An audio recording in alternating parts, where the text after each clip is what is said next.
imagine being able to smell a child being naughty? Well, apparently this witch slash ogress slash mythical monster creature, a lot of people see her as a witch or an ogress. That's the most typical way of seeing her be described. We're talking about Grayla. I think I'm saying that correctly. If I'm not, I'm so sorry. Correct me if you want to. Yes, Grayla, the Icelandic witch ogress. She is a festive monster. She's sort of like, I suppose you could compare her to a female version of Krampus, I suppose. As in, she'll punish the naughty and wicked and mischievous children. So, we're going to get into it, my spooky pickles. Sorry, I need to keep drinking because if I get a dry throat, I'll start coughing. So she is an Icelandic witch slash ogress from the 13th century, and she has an insatiable hunger for naughty children. And yeah, it said that she can smell, not feel or sense smell. I don't know, does naughtiness have a smell? You tell me. I just have a defective nose. She can smell kids being naughty from miles, and she lives in like the mountains, and she'll come into the villages and, well, I'm going to tell what she's going to do.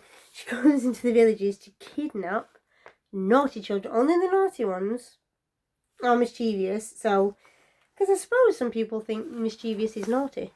So, naughty kids, and she will kidnap them and take them back to her house and put them in a pot and cook them and eat them. So, yeah. I think I'm not sure if she has something to do with Hansel and Gretel. Maybe that's where I'm going to have to look into the origins of that. That will be coming soon, after Christmas though, or Yule, or Saturnalia, whichever one you decide to practice. Practice all three if you like, you know. If you really want to go for it, do all of it. Because they're all on different days, so you could. So yes, so also, I didn't find it in everything I saw or came across in my research, but I found it in enough that it said that she'll have a bag that she ties around her thigh to carry the children to her house in the mountains to cook and eat. Now, I don't know how big she is or how strong her thighs are, but she clearly doesn't miss leg day. Just saying. So, whereas Krampus has like a basket or a bag on his back, she has that on her thigh. You know, women and legs, just don't mess with us. She's got very strong legs, apparently. Yeah, she has 13 sons called the Yule lads, and they like to play pranks and cause all sorts of mischief as well.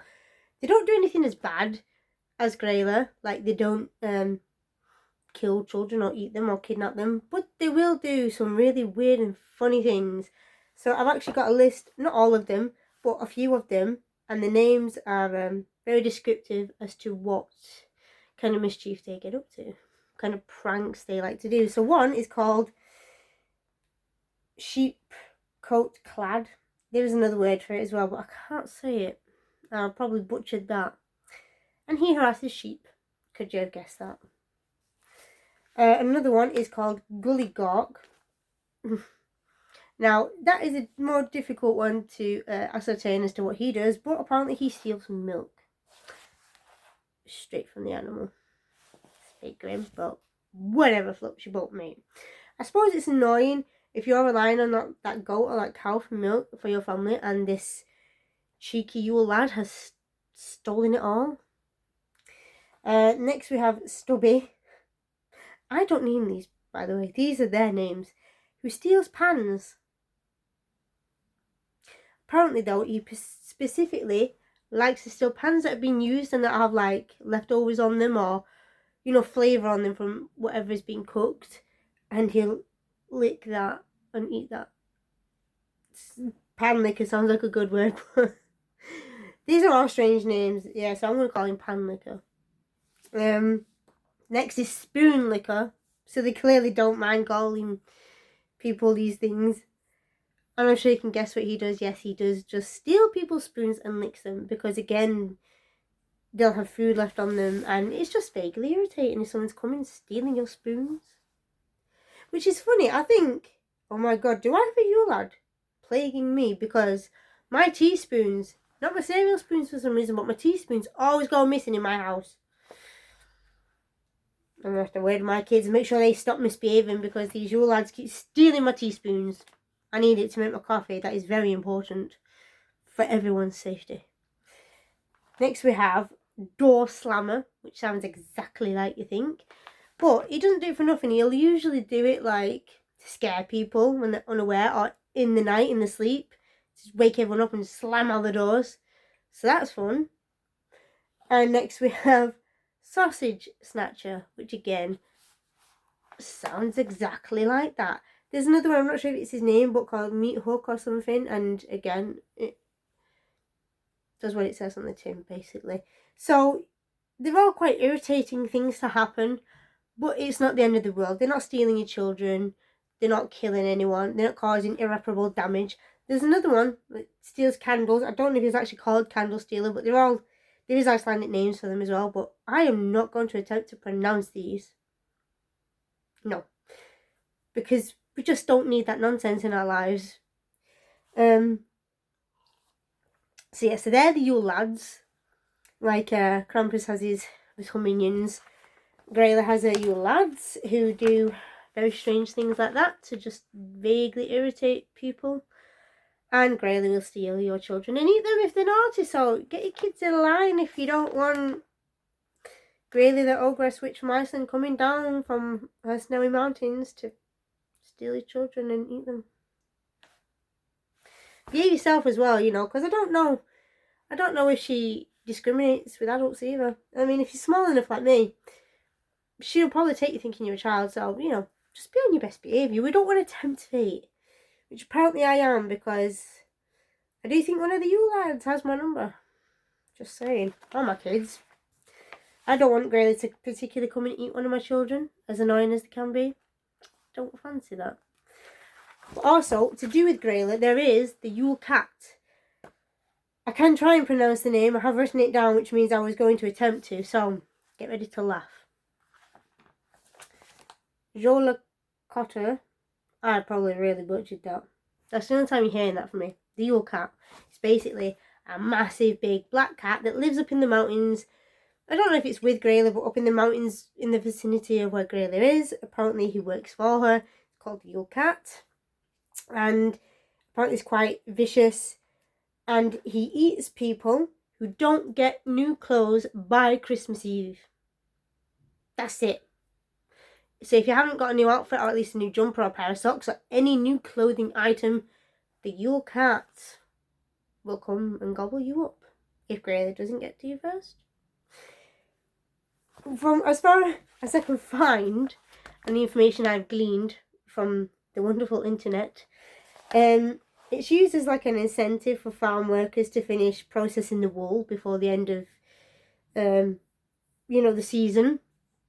And as a reward or good incentive for people to finish their work would be to get a new clothing item or a new outfit, depending on the money everyone has and how effective everything is and how good business has been, basically. But they will get at least one new clothing item.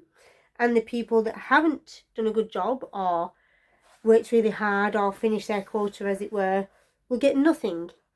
And as punishment for that, the Yule cats will eat you. So,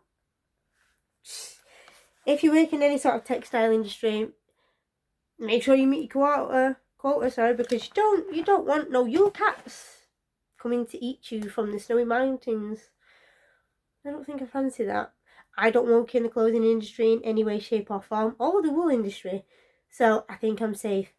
But just to be safe, I might buy all my children a new pair of socks at least before Christmas Eve, because I don't fancy a Yule cat coming and eating them. I might just have to buy myself one as well, because I don't want a Yule cat to attack me either. That and the fact that I'll probably have really horrible allergies before, so there's just suffering on top of suffering, isn't it? We don't need this in our lives. So yes, if you do not want to be eaten by a humongous, vicious Yule cat, get yourself a new jumper or a new pair of socks, anything. Make sure you get your kids a new clothing item. It doesn't matter what it is, but if you don't want the Yule cat to get them, you gotta do these things. And if you do not want yourself or your children to be kidnapped or eaten by Grayla, probably not adults, but again, if you're small, don't take the chance, behave. And if you don't want your kids to, make sure they behave, because she can smell the naughtiness. She'll find them, she'll hunt you down, and she'll put them in a bag attached to her thigh and take them up into the snowy mountains and cook them and eat them. And we don't want that. So everyone just behave, basically. Merry Christmas. Happy Yule. Enjoy your Saturnalia. Whatever you decide to celebrate, I'm going to try and find as many more in this season of Yule or festive spirits or monsters, basically, to talk about, because I'm really enjoying this, in case you can't tell. And I think just because I'm a salty witch with a bee, I may actually cover Christmas, but in my own very special, non-sarcastic way. So, I'm sorry to any Christians out there that I may offend. I probably will offend you, I'm sorry.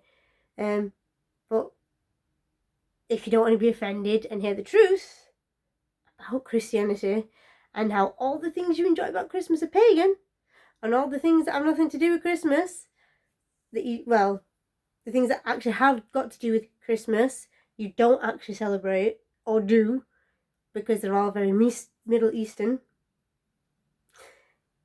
that's your own fault. You actually enjoy the pagan holiday more than the Christian one. So stop telling pagans that you want to put Christ back in Christmas because it is Yule you like. So I don't think I have many Christians on my channel, though, to be quite honest.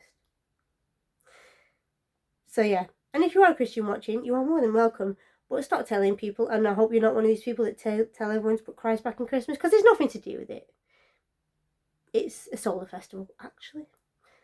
That's enough of my saltiness anyway. I can't help it, it just comes out. I think I must have come from the ocean. I have so much salt in my veins.